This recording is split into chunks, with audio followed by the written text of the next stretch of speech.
Hello beautiful souls, आपके channel psych up with ministry पर आपका स्वागत है। इस वीडियो में हम देखेंगे ऐसे कुछ साइन जो ये दिखाते हैं कि आपको जल्दी गुस्सा आ जाता है या फिर आप हमेशा गुस्से में ही रहते हैं। हम मानते हैं कि हमें गुस्सा नहीं आता, लेकिन मैं आपको कुछ ऐसे साइन बताऊंगी जिनके होने पर आप ये समझ जाएंगे कि आप क्रोध में हैं। आइए देखें। 1. बार बार क्रोध आना। आप छोटी छोटी बातों पर जिनका कोई महत्व भी नहीं होता अपना आपा खो देते हैं। यहाँ तक कि अगर कोई आपसे मजाक भी करता है तो आप उसे पर्सनली ले लेते हैं और क्रोधित हो जाते हैं। 2. रिएक्शन। जब भी कोई आपसे आर्ग्यूमेंट करता है तो उसकी बात अच्छी तरह सुनने की बजाय आप तुरंत उसे जवाब देने के बारे में सोचने लग जाते हैं। इसी कारण से आपको उसका पॉइंट समझ नहीं आता और आप अपने क्रोध और इमोशंस के बेस पर डिसीजंस ले लेते हैं। 3. नजरिया।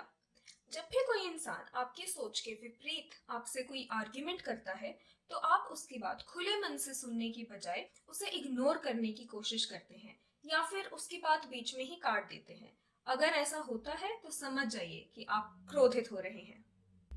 4. इंटॉलरेंस।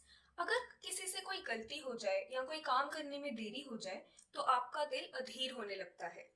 मान लीजिए रेस्टोरेंट में किए गए ऑर्डर को आने में देरी हो गई तो आपका दिल वेटर पर चिल्लाने का करता है, चाहे उसकी कोई गलती भी ना हो। अगर ऐसा होता है तो समझ जाइए।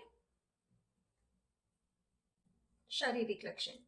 जब आप क्रोधित होते हैं तो आपके दिल की धड़कन बढ़ जाती है, शरीर में कंपन महसूस होती है, ब्लड प्रेशर के बढ़ जाने के साथ साथ सांस भी फूलने लग जाती है। 6. अग्रेशन। किसी से काम करवाने समय आप कठोर या अग्रेसिव भाषा का इस्तेमाल करते हैं।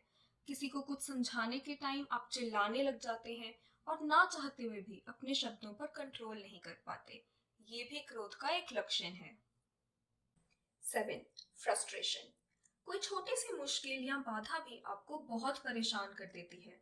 यहाँ तक कि कोई ऑफिस मीटिंग या फैमिली गैदरिंग में अगर कोई अनकंफर्टेबल सिचुएशन आ जाए तो आप एकदम से हाइपर हो जाते हैं। 8. पछतावा।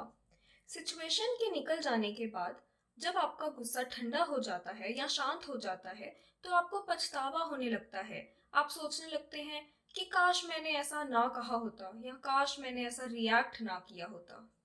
अगर कोई ऐसी बात आपके मन में आती है तो आप समझ जाइए कि आप क्रोध में थे। Last but not the least, अगर कोई घटना हो जाने पर आपका मन फोन या किसी आसपास की चीज को फेंकने का करता है या सामने लगी टीवी स्क्रीन को तोड़ने का करता है तो समझ जाइए कि आप तीव्र आक्रोश में हैं।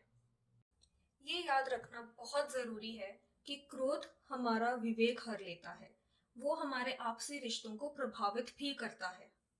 कमेंट सेक्शन में जरूर बताइए कि आपने कौन से पॉइंट से सबसे ज्यादा रिलेट किया या ऐसा कोई और टॉपिक जिस पे आप चाहते हैं कि मैं वीडियो बनाऊं। मेरी अगली वीडियो में मैं ऐसे कुछ तरीके बताऊंगी जिससे आप अपने गुस्से को कंट्रोल कर सकते हैं, इसलिए शेयर और सब्सक्राइब करना ना भूलें।